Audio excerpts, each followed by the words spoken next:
So, Chad, this is why we're so lucky in Wisconsin, especially here in lacrosse, to have guys like Matt Janus as the coach of a football team. Because when you listen to Matt talk, and Matt, I'm just reflecting for you, I'm just thinking about all the kids that are out there that are thinking about where they're going to go play football. If I was a kid that was in that sphere and I was thinking, man, I want to go play football in the WIAC, I don't know how I wouldn't gravitate towards UWL. Just listen to how much you love these kids.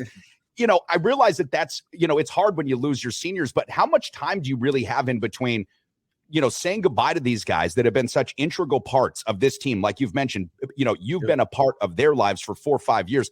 How much time do you have in between saying goodbye to these guys, shaking their hands, dapping it up, giving them hugs, and hitting the road to go find this next crop of players and, kids that are going to come to the U and continue on with this legacy?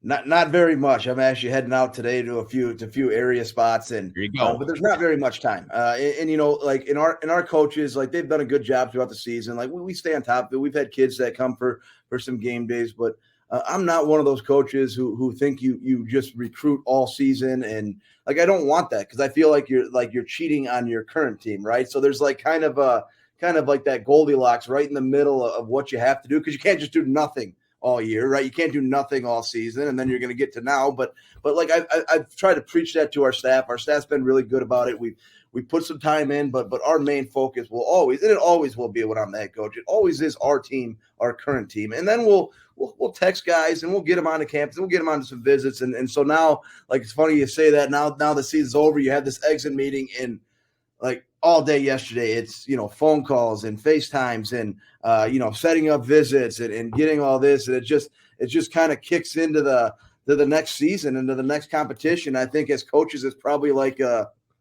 maybe like a mental therapy maybe there with you, because you just kind of move into the next, you don't pout. You can't like sit there and dwell on Saturday as much as you want to. Like we kind of got Sunday to pout. And then it's like, hey, we got to hit the ground running. This is the next season now. Here's our next competition. I'm going against all these WIAC schools. Again, it's not on a football field. It's, talking to a high schooler about coming to our school and making our place a home.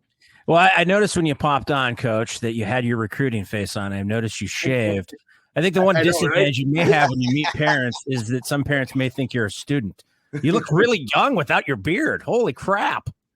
I guess that's a good thing. I don't know if you see the top of the head, though. There's quite a few grays from this season, I think. So. Just wear a hat. You'll be fine.